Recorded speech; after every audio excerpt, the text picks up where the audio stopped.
This is the Aftermarket Radio Network.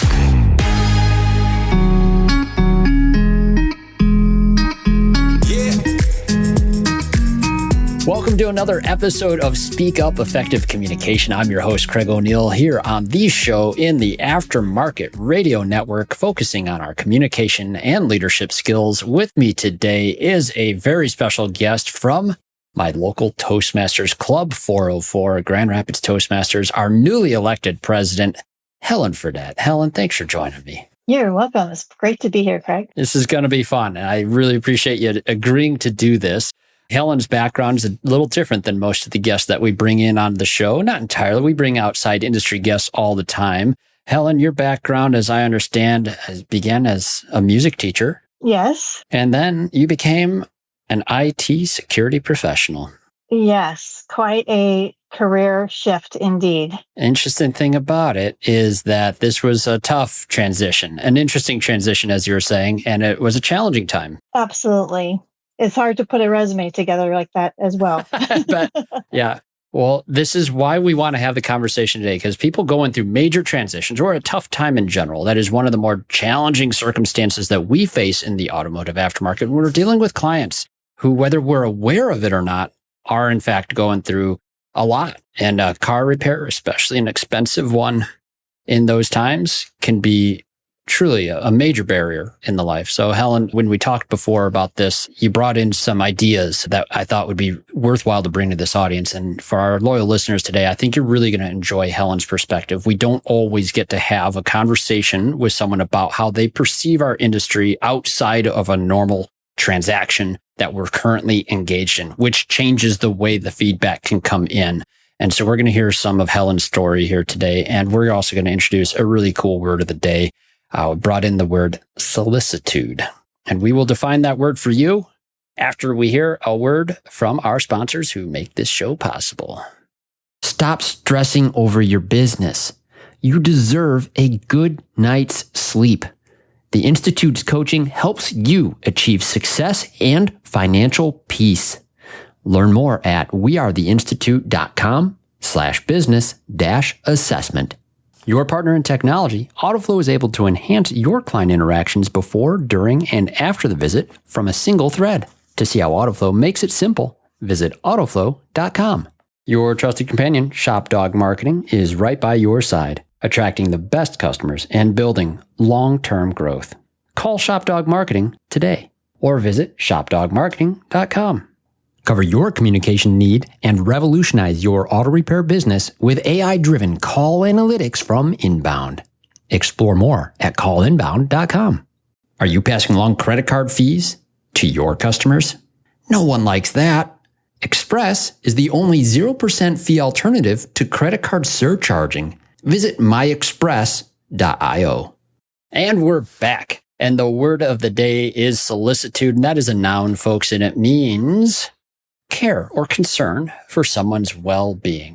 A difficult thing for any of us on any occasion to always convey when we're in the middle of a transaction. And Helen, we're talking about auto repair today, and I think you just have some good perspective for us. So the story that you were describing, you received a gift, but that gift had a bit of a catch. Yes. So during my transition between being a music teacher and my IT security career, I went through a time where I was a single mother with 3 young children and had recently been divorced. So I was in need of a new vehicle or a updated vehicle to get my kids basically from school every day to and from school, and myself to find a job and or maintain a job during this difficult time. And the 1996 minivan that we had was dying to the point that it was no longer worth putting any repairs into. 96, and what year was this, Helen? It's 2013, you say? This was in 2011. 2011. I got to know, what kind of minivan was it? Do you remember? It was probably a Pontiac. Do they make minivans? I feel like it did. I feel like that's what it was. That might be what it was. Okay. They did then. Yes. Pontiac Transport. Oh boy. Yep. They had some issues. Okay. That helps our audience very much. We're familiar with these things and it places us where we are in time. So that's funny because I don't know much about cars. The only ones I know are the ones that I own right now. And it's basically what the make and models are and what color they are. And that's all that I know. So I could tell you my minivan was gray. That's about all that I remember about it. And then, yes, so I was a member of my church at that time. And, I asked the deacons from the church to help me search for a car. Not only because I didn't know much about cars or how to find one, but I was exhausted from just simply my life circumstance at that time. And one of the deacons gladly took that on as a challenge or, as a request. He ended up finding me a 2010 Park Avenue and worked out the price of it. I think it was $5,000. It had 90,000 miles on it. And the $5,000 was a gift from someone from our church. An anonymous church donor had gifted that to me for the purpose of getting my car. So really thrilled, excited, went and, I didn't need to drive it much, just thank you. I needed a car. It fit all my kids. And I was set up nicely, ready to go.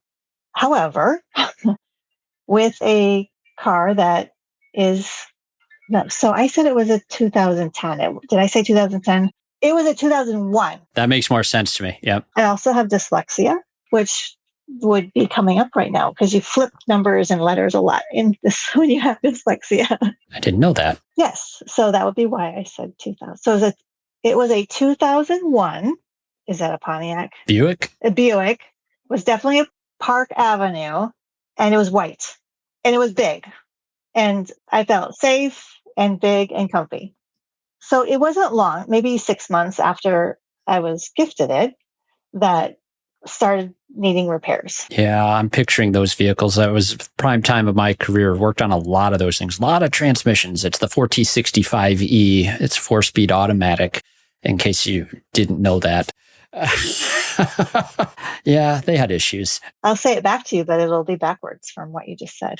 It's a bunch of soup and knowledge in our minds of what goes into those vehicles. And so our listeners who are familiar with them as well, they're thinking like, oh, cool. All right, charity vehicle. And then a 90,000 mile, 2001 Buick Park Avenue. Anyone who's been in this industry for a while, immediately what's running through our head is all the normal things that we can expect to fail on those vehicles around that time. We're already seeing this barrier coming up down the road. And it sounds like this is exactly where we're heading. Yeah. And, there's not only things that just fail, I'm assuming, because they fail faulty, but you also just need that regular maintenance and repair of whatever happens at the 100,000 miles and then the next 100, whatever 1,000 miles it is or numbers. But yeah, there's the expected maintenance. And then there's what we understand in our industry as pattern failures, of which we would always caution and look out for, right? Yes, that's coming with that type of vehicle. Yes. So that set me into hey, I didn't have money to make a car payment, and which means I also don't have money to make payments for unexpected maintenance. Even my regular maintenance, even just oil change. I remember once just trying to find a place that would change my oil for, $30 to $40 of, hey, I just need my oil changed, and having to pay like $70 just for the whole thing and the air filter and all this stuff. And it's just very stressful. So it's something that we often forget to us in the industry. It always feels very routine. It feels so routine and it feels normal. And someone's got a car, they have to take care of it. Otherwise it gets more expensive. So why wouldn't you budget for this, right? And that shouldn't be a challenge. And we have to really stop and remember sometimes that even that, the simple things in our minds are not always simple. Yes, because having a car is one of those things that it's not as easy to explain if you're going to have a car, you need to be able to, pay for these maintenance, regular things that come with it. Otherwise, maybe you shouldn't own a car. Well, if I were to not own a car at that time in my life, it would have probably meant that my children may have had to not be able to live with me because I would not have been able to get them to medical appointments. to school every day. That was at the fear of my mind. Real life-shattering fear. Yeah.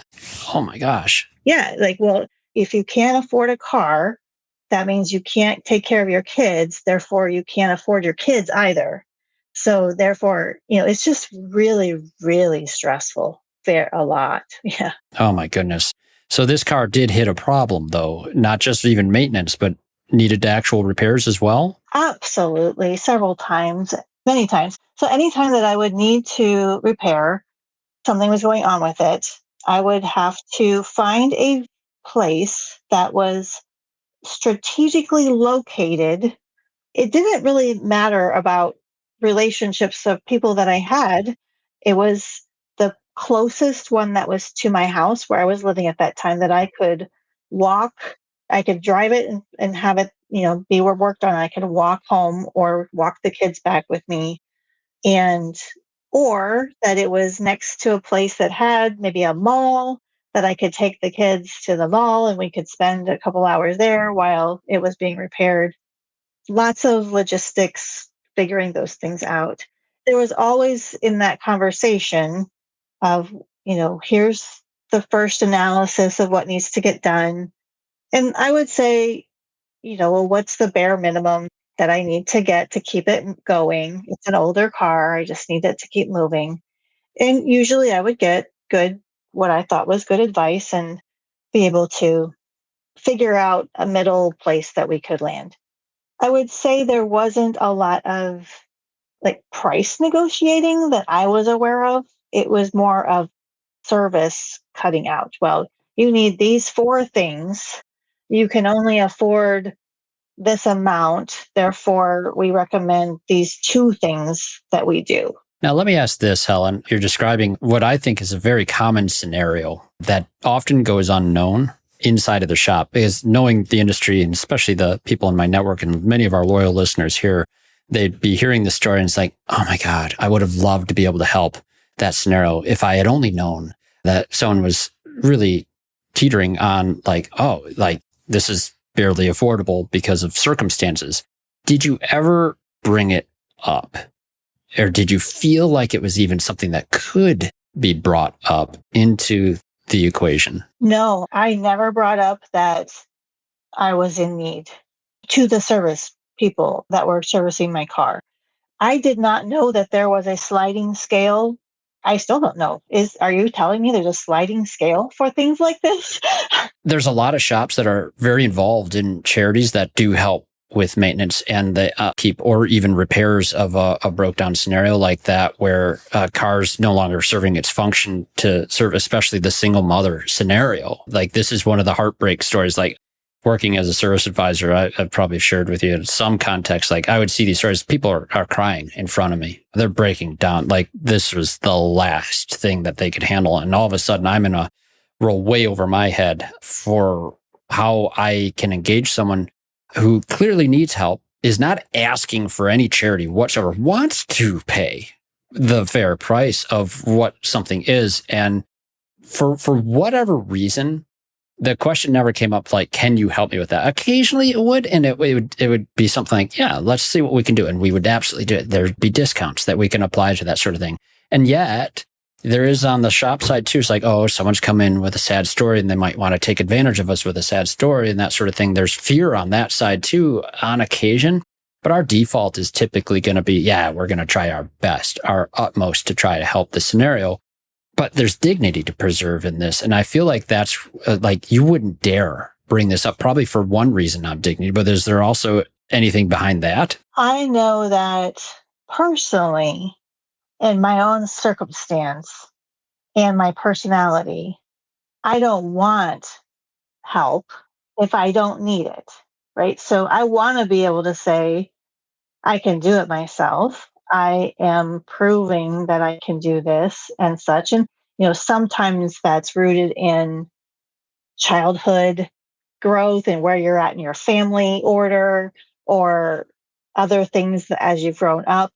For me, it was in the middle of my relationship separation and planting myself strongly, saying that I can take care of my family, etc.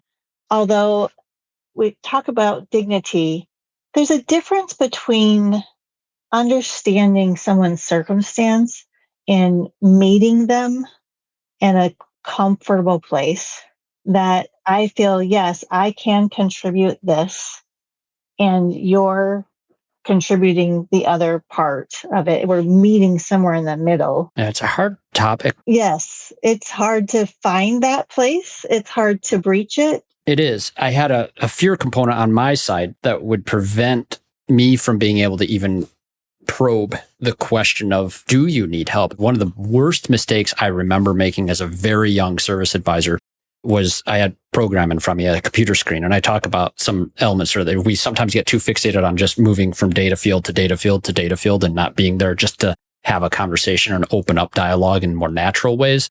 These are painful lessons because I remember I had a female client in front of me. She had a young child, probably around, 6 to 8 or so. And I was just moving across the fields, last name, first name, spouse, this and that. And as I asked spouse, I said, why do you need to know that? I was like, oh, I'm sorry. It's just a field on my screen. And that was the end of the conversation. She left uncomfortable. And I got a phone call from one of the shops that we know very well and say, hey, yeah, we have a client over here that they were asking, and we're referring them back to you because it sounds like a transmission problem and da. But yeah, they were concerned about this spouse crash. It's like, dude, I know. I realized like I made a mistake in how this is. I was literally just going through the screens. It seems like they're very uncomfortable with that question.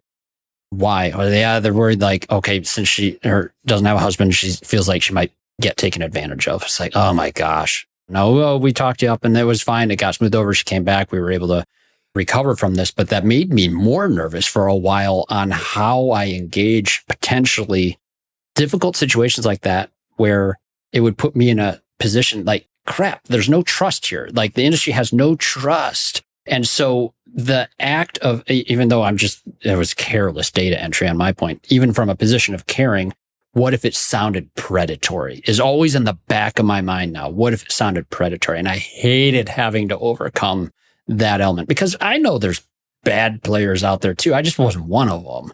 So how would that conversation take place in a way that would make you feel not like you're about to be preyed upon by some untrustworthy or unscrupulous repair facility? What might have helped would be the thing that I can. That's an excellent question.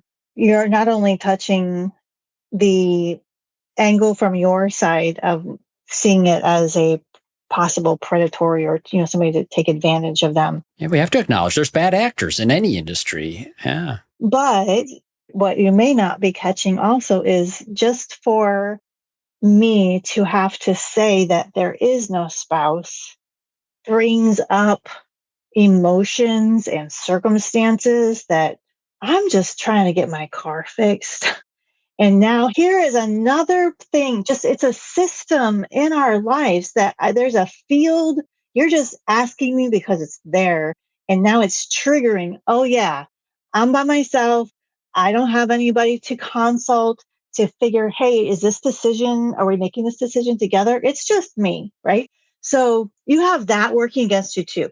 What I can say is, as you went through and presented that to me, I think it would be wonderful if it's not just you guys, it's anywhere that you are filling out a form for information, having a conversation about who you are, why you're here, what you do, how many people use this car. Do you have what's the purpose behind these fields? You need that field. That field's on the form for a reason. Is it because hopefully in the future, someone else might be coming in maybe to pick up this vehicle and you'd like to know who that is? That's the question that you should ask. Hey, is there somebody else that also drives this vehicle that might be picking it up for you? Nope, it's just me. Perfect. That's an easy, safe question. But what's your name? Is there a spouse? No, it's just a totally different angle that you come at it. Yeah, that's a much better angle today too. And that field for me was just like, I don't even use it anymore. I couldn't stand it. Yeah. Is there any other decision makers on this vehicle? I felt a little bit of a riskier ask still too, because of that scenario. It felt like dangerous ground unless they brought it up in a conversation naturally. But using those that's like getting to know you of, hey, I just need this car for It's myself and my 3 kids. We just drive it from school to back. That's pretty much all we need it for. Wow, now you just found out the reason I have the car, how important it is to me. Jewels right there. The power of an open-ended question versus data entry. Yeah. So, I mean, an exercise could even looking at your forms that you're filling out and going, why are we asking these? Can we turn this into a kind of a template, then salesy, pitchy kind of way, you go through and frame the conversation in a way that you can still get the information, be able to fill it out while you're talking and having a conversation. And then maybe just at the end say, okay, well, great. This is what I've captured from our conversation. I've got you here and here. And this is about the number of people. This is about how far you drive it. Whatever it is you guys need to know, but you've got it through a conversation. Imagine taking on each day with a team that cares about doing more. They're motivated, skilled, humble, and hungry.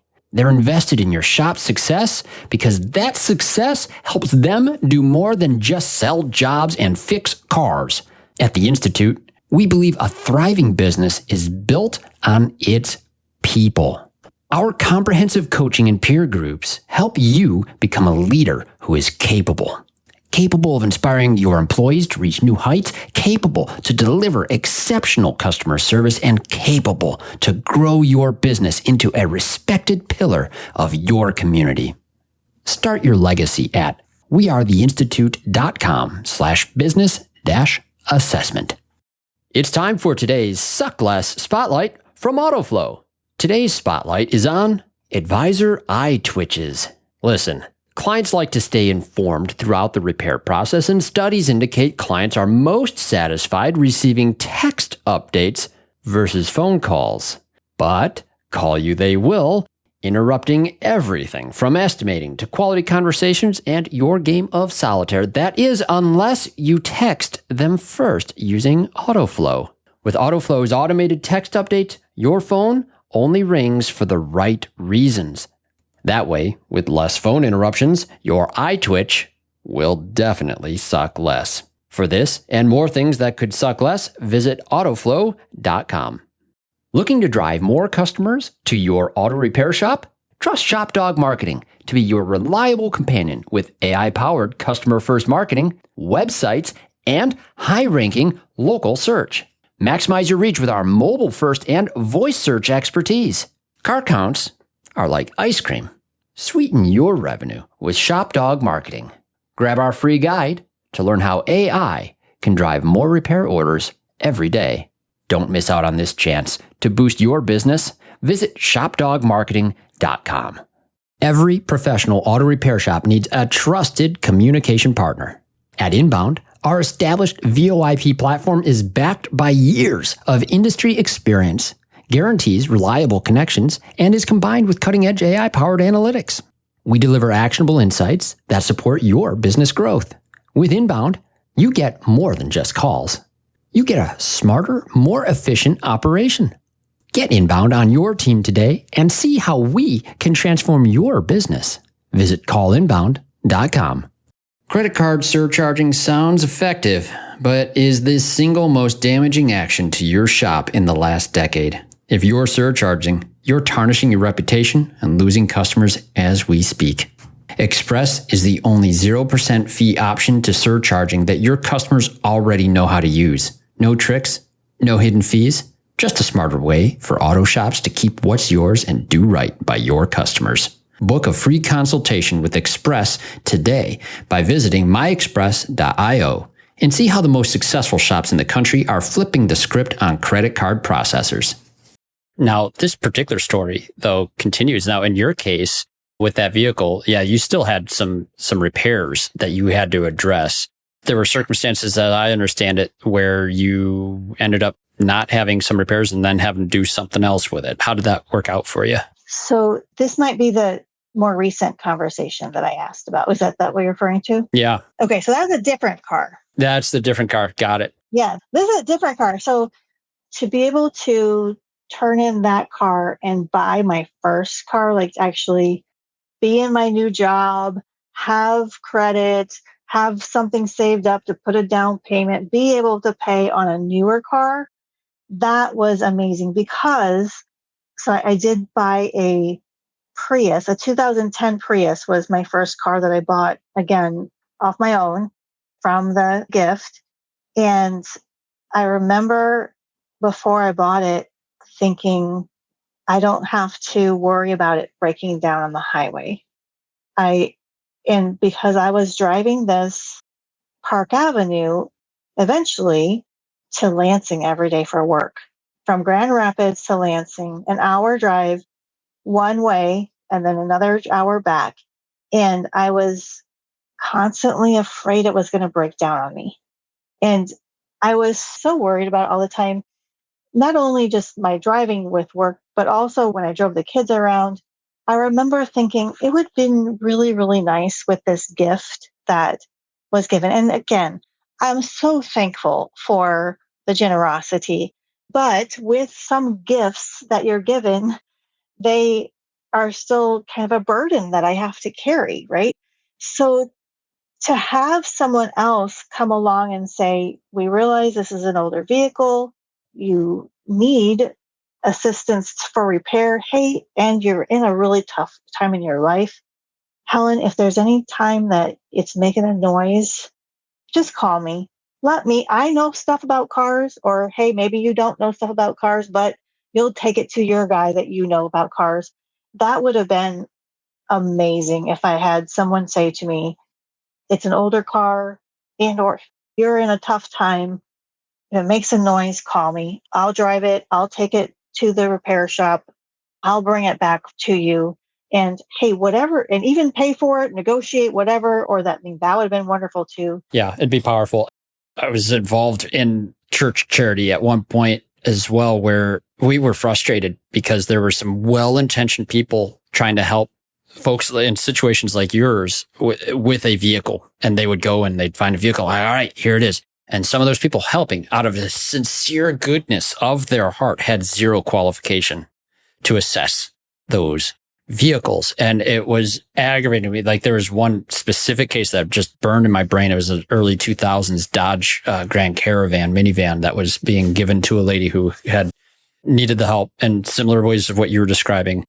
And it experienced a major transmission failure right away for this lady. And man, I would have been able to tell from one dipstick check on that transmission fluid. It literally had torque converter clutch material on the stick. It was a common issue back then. And it would have been like, no, this thing is going to fail imminently type of a thing. Just a skilled assessment could have prevented further frustration. And now the person was faced with a similar scenario, couldn't afford transmission. And fortunately, the church was able to kick in and assist on that particular case. But the lesson for the church was also like, oh, this charity program that they have for providing vehicles cannot stop at the vehicle provision. It needs professional assessment. And good news, there's professionals who also would happily assess the situation for free. And these pre-purchase inspections are available, and most shops would be happy to do them. They would be happy to. And those charities need to be aware of that and find a partner in their local area. Very valuable. Yeah, you're spot on there. You were going on, though. There's another element that would have helped.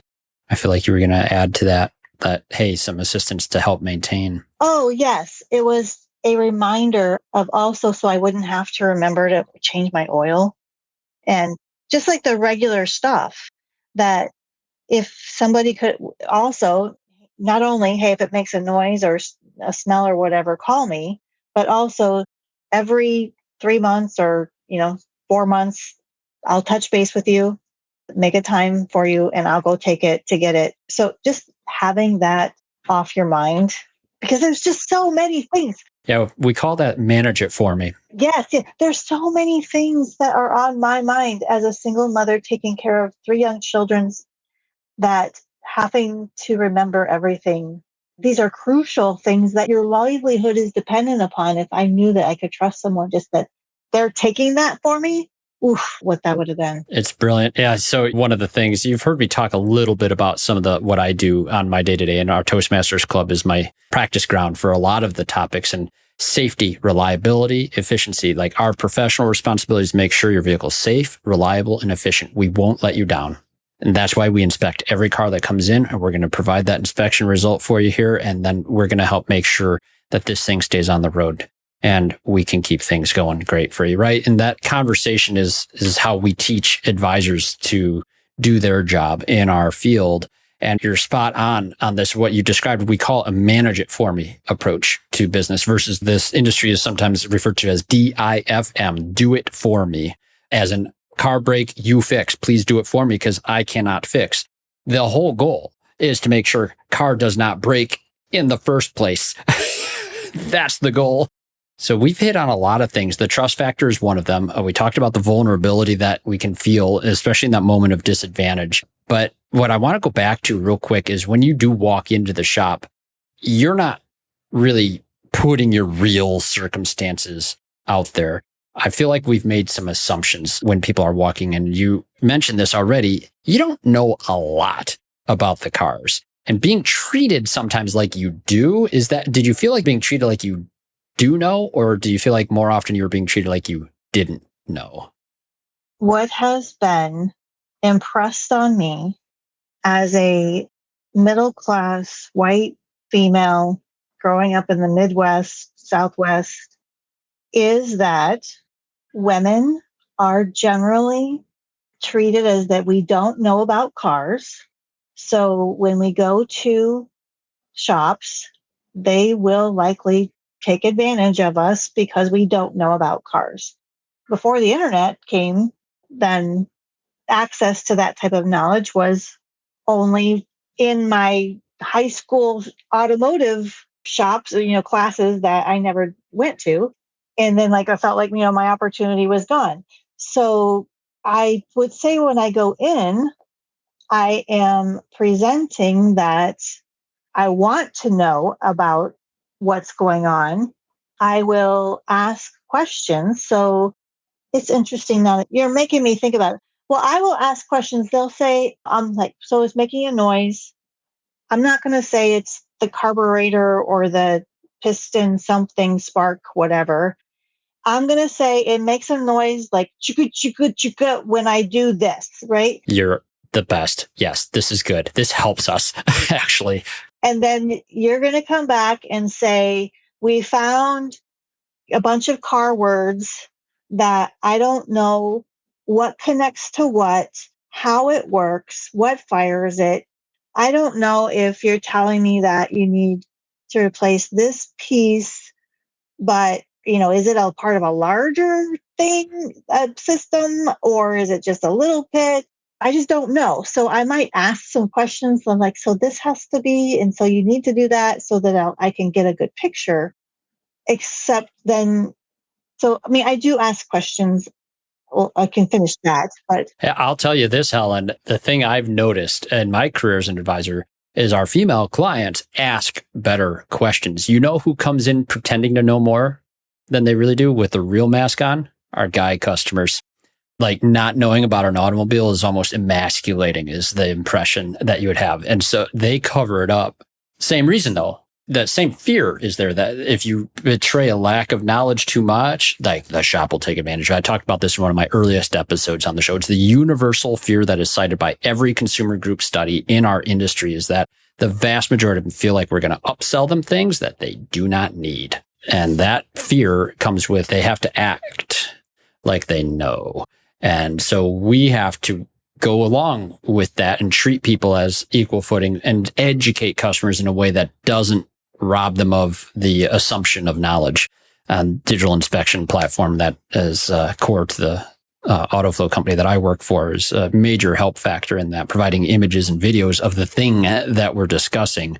Pretty helpful to help them actually see the thing that isn't just the words of this complex system. Yeah, and that makes me think of another comparison that I've thought of is that if we could think of my mechanic as my doctor, my physician, family practice person that I go see every year, and that you would say, my knee hurts when I do this way. And then you'd say, well, you're just getting old now, Helen. That's what happens. But we have these things that you can put in place if it's of value to you, if it's going to get you where you need to go based off of your goals, how often you use your car, how long do you want to keep this car?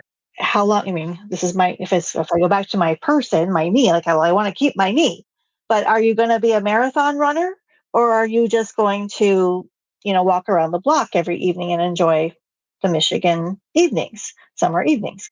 So depending on what my intended use for it, then you'd advise my mechanic way of, how to proceed with addressing this issue that's coming at me. I always make an analogy when I'm speaking on this for the audience of the auto repair industry, our listeners, target audience in the aftermarket here, understand this. I liken it not to a medical visit, because you are the patient in a medical visit. So I liken our industry a little bit more to a veterinary clinic. So Helen, you have cats, for example.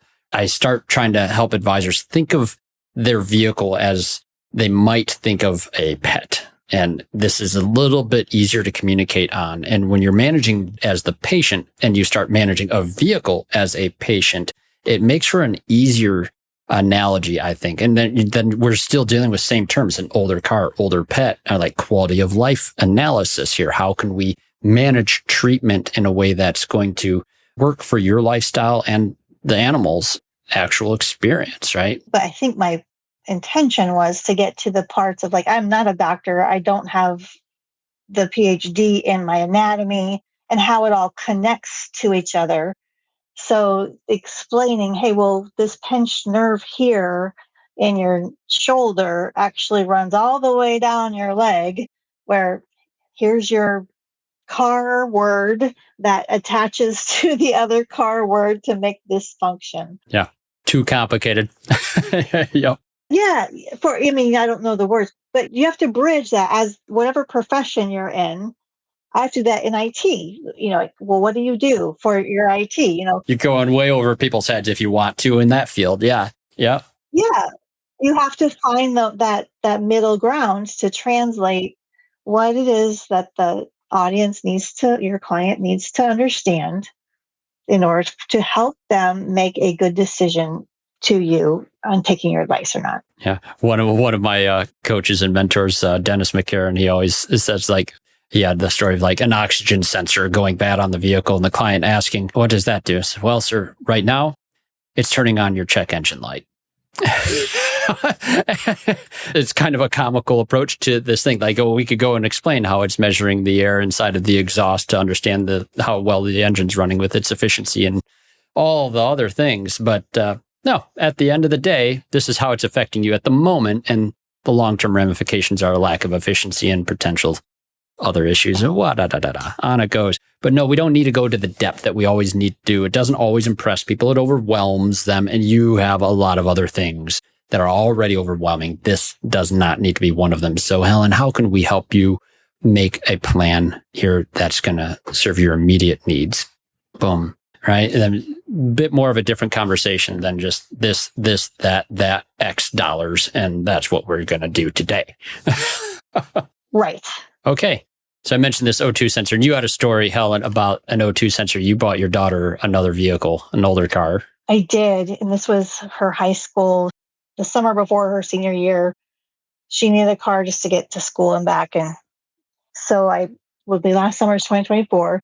It was a 2009 Hyundai Elantra that I bought just through Facebook Marketplace or something for $2,000. And I think it had 120,000 miles on it. Pretty good for that old of a vehicle. But of course, it wasn't long before things were making noises or smells and such. So a couple of times in and out of the shop, just with the bare minimum to keep it going. And then finally, we took it in because it had the check engine light on. And of course, tons of things come back through. It was like, $2,500 worth of repair comes back of needing to get fixed. But he said, I think, your culprit really is this O2 sensor, which is maybe down in the muffler area, something like that. Or I don't know if it's there, but that's what it's detecting, the oxygen coming through on the in and out. And this is the thing though, Craig, is they understood that we are only just needing to get this car by. We're not going to throw a lot of money into it. We're just using it until it's done, until it runs out. We're going to let it go. But the best that they could recommend was a $1,200 repair in order to get this O2 sensor issue corrected. No symptoms, pretty much the lights on. Did you have any other issues that you felt? They're only just that it was getting, what they told me was that my danger would be possibly it wouldn't start, but it was still starting. Like sometimes you might need a jump or something with that. And the muffler would get kind of loud eventually, but no other symptoms. Just basically the light was on. That was basically it. My automotive thing wants to say, what code was it? And was it this? And I'm already thinking, was it the catalytic converter that they were having to replace? Because, yeah, oh my gosh. Okay, but no, this story goes on. And this was just last year. So I'm much more in my state of mind. I don't have to worry about where's my food coming in, how am I getting my kids to school and everything. So there's a lot better spot, So it's like, that's interesting. That's still more that I really want to put into this car right now. So I'm starting to weigh my options of, getting a different vehicle for her and how to go about that. In the meantime, I check with one of my colleagues who I know works on cars on the side, handy guy on the side. He does a quick Google search for the part that I said was they were going to replace. He's like, this is on wherever he can find it, $100 less than what they're quoting you at the store. And likely this is really more of a muffler issue where you could probably take this to a muffler shop and they could, I'm going to Helenese this and say, Jimmy rig duct tape muffler it to get it to do whatever you need to do to get that code or whatever, to at least to have the safety and security for driving the car continually. Yeah, and for the people that don't recognize, Helen and I are both in Michigan, and it gets rusty, and exhaust systems are constantly falling apart in horrible ways, and there is nothing that can ever be said negative about that muffler shop that can make a quick patch for some things. They are valuable to all of us. So, all right, continue. So he said, if it was him, that's the way he would go, and just probably the shop doesn't have a muffler specialty guy in their shop. So the best that they could really do is take out the entire blah, blah, blah thing and to get to that one space that really needed to be adjusted, where the muffler specialty guy could do that. So, at the end, I decided to just trade the car in for another vehicle. Oh, you didn't even deal with it on this one. Oh, no. I was like, I didn't do anything to it, even the 2000 something at all, and said, you know what? It hasn't stalled. There's a jumper cable in if we need to start. It might get a little loud eventually, but it wasn't until she said that something was smelling that I said, okay, now it's time to go trade it in. So that was about 3 months later. So I really didn't do anything with it. Yeah. So the shop that probably accurately assessed that a component of maybe a larger area than you needed to do. Yeah, that's exactly what happens in those cases. Catalytic converters are expensive, and a $1,200 repair on an exhaust is not surprising because the part itself is often $800. And yeah, even though you might find a price similar to what the shop has to pay, shops have profit margins, all the things. I know our listeners are going through all the things like, of course, the part's cheaper when you look at it online, all these things. And like, they don't know the cost of operating a business to be there for the next person's like, no, client doesn't know how our business operate. It's a perfectly fair assessment. They don't care that that's a component of, the markup has to be XYZ in order for us to make our margins, in order to pay our staff and be here again next week. But I will say, if that shop would have said, it's still $1,200 is significant for this vehicle to repair it. Oh, it's such a bummer too. Yeah. Yep. I know it's hard. You say, I know that we are just wanting to limp this car along. Here's the $1,200 best recommendation that we can give you. It would, in my mind, I don't want to go back to them anymore, because I would have preferred them to say, what would have built that trust was, you know what? We've got a muffler guy down the road here. I've got a relationship. I'm going to call him and I'm going to send you over there. I think that he can get that for half the price, and you'll be better off to get that limping or that patch in place. I don't know how it works in your industry. It's too bad we'll never know on this story, because I wonder what the diagnosis was. Was it a bad cat? If it was a bad cat, yeah, there's cheap cats that you can get, catalytic converters, all the things. There was literally just a muffler, huh? Man. It wasn't a catalytic converter. I would have remembered that. Doggone. I really want to know, because it's just so frustrating. But yes, the thing is, sometimes outside of your specialty, the best thing that you can recommend is some of those. We had a guy down the corner from us, a Tuffy muffler shop that's no longer there now, probably because they didn't charge enough, as my thinking. But they bailed me out a number of times when just a simple crack on a rusty old pipe, and they got it by with some welding magic. And sometimes the guy never even charged us for it, because we shared customers on occasions and referrals and things like it's just bonkers what a good muffler shop in a rusty state can do. And there was a missed opportunity perhaps to look for a middle road option or explain why this is what it is. And shoot, would have been good to know, like if a muffler shop tried a patch and you still had the same problem that justified the shop's original diagnostics. We just don't know in this case, but explaining options. I mean, this is the reality we face. Customers come into this, they hear our recommendations, and there's always another place that'll have another thing. And there's always the guy that knows a little bit about some stuff that can make some recommendations. And yet there's some facts in the middle of all of this. And the solution just not always obvious. And it's not the priority for you. Your priority is get out of this as simple as you can for your exact needs, and perhaps a missed opportunity. But maybe the best advice is if you aren't willing to do that, then you are better off getting rid of the car as you did. And that might have been the advice they had to give. Right. Yep. I want to know the end of that car story, though. Man, incomplete.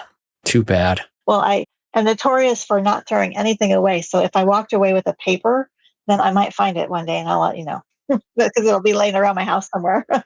Good insight, though, Helen. And we appreciate your perspective. I appreciate your perspective, and I know our listeners will too. As hard as it is to hear sometimes about the reality of the perspective of the industry, I appreciate you coming on to share this stuff. And I hope that our listeners can draw some value from it and just think about the way we're approaching the conversations, not from our perspective, not from taking offense to like, oh, it's not fair that the industry doesn't have trust.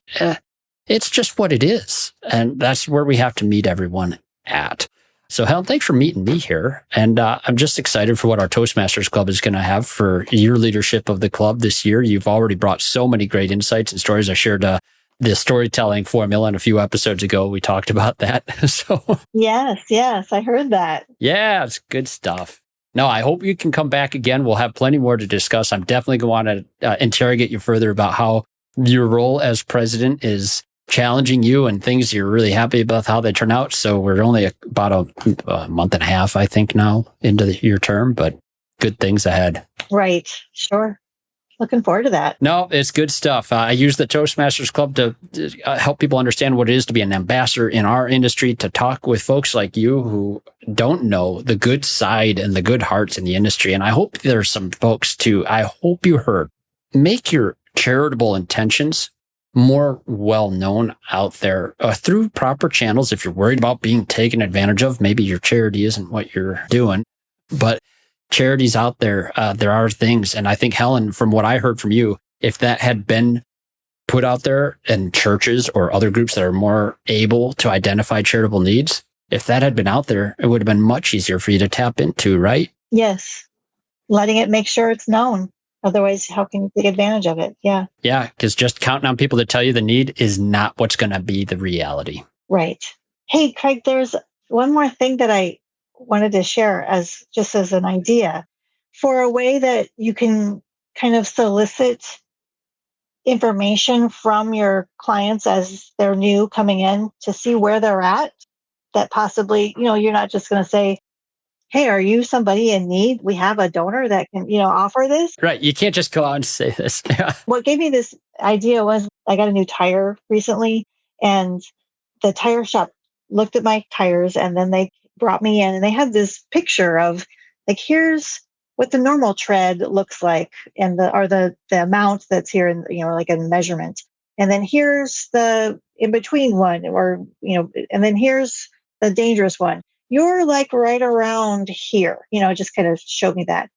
And I'm like, well, that's perfect. Like that's a visual. I can see where I'm at. You looked at, that's where it's at.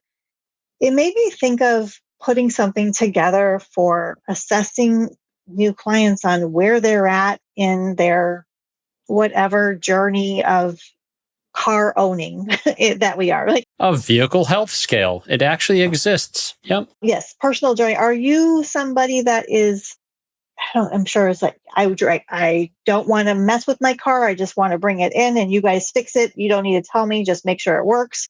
And you don't care how much it costs. We're just going to take it from you and you trust us to do everything. Are you this person? Yeah, we call them key throwers. Here, just take care of it. Yeah, like, and it doesn't necessarily have to be a scale of a non-key thrower to a key thrower scale, like continuum, but yeah, what type of customer? You're describing actually the topic that my friends Brian and Kim Walker will be talking about in the upcoming conference. They call it customer avatars to a degree, where it helps the shop understand what kind of client you are, or specifically, like you said, with this vehicle, even there's probably a difference on there too. And it can inform how the interactions need to go in order to serve you best and follow up with you best, and how you like to be followed up with and when for that vehicle, all sorts of variables like that. And there's some data intake that occurs. And I always try to teach it through conversation and asking intelligent questions to kind of put the puzzle pieces together through our relationship that is developing, and that the pieces always start to fill in. And it's out of care and the best interest for the individual that conversation needs to be conducted with solicitude. I agree with everything you're saying. And it also made me think of like, oh, like the Harry Potter houses are kind of cool. Like you're like, are you this one or this one or this one? You can like put them in houses. And then, yeah, like you describe, are you this kind of type of customer? Are you this type of customer? Are you this type of customer?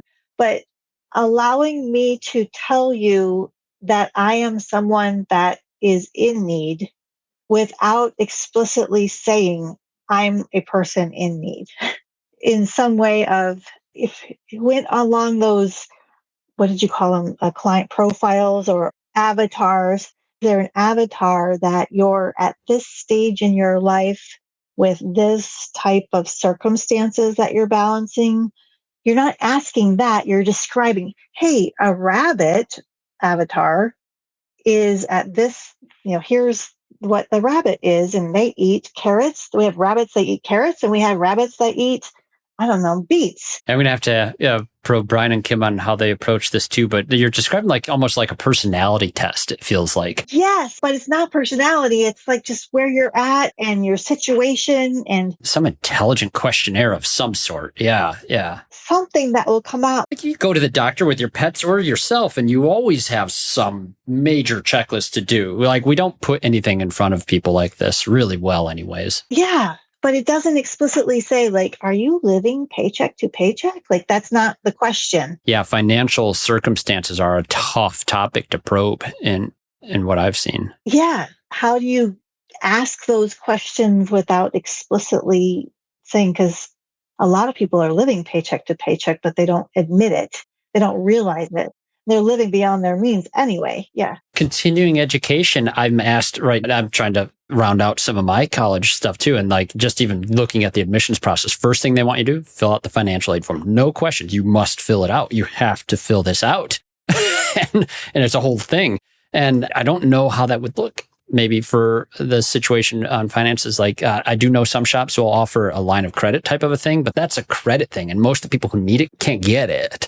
Yeah, it's tough. We're going to be happy to get some outside counsel on some ideas as we get those together, Helen. I think you're on a thread there. I think that's worth exploring a little bit and knowing from some focus group study from non-automotive people and what they would actually feel comfortable with. I think that's where some insight would be really beneficial.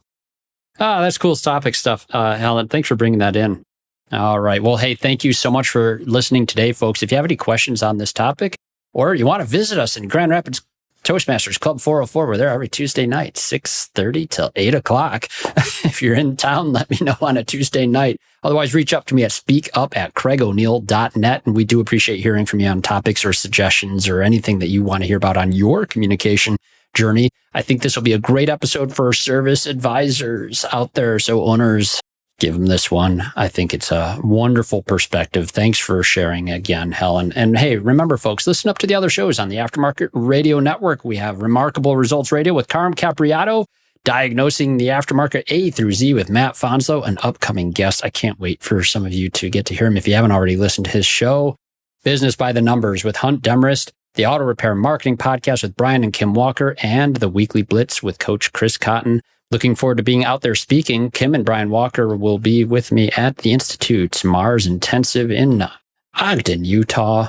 Thanks again to all of our sponsors who make this show possible. Please, folks, get out there, listen up to your clients with care and solicitude, and then speak up. You've been listening to Speak Up, Effective Communication with Craig O'Neill on the Aftermarket Radio Network. Follow Craig on your favorite podcast listening app and on his YouTube channel. Let him know what you'd like him to speak up about. Craig is all for advancing the automotive service aftermarket.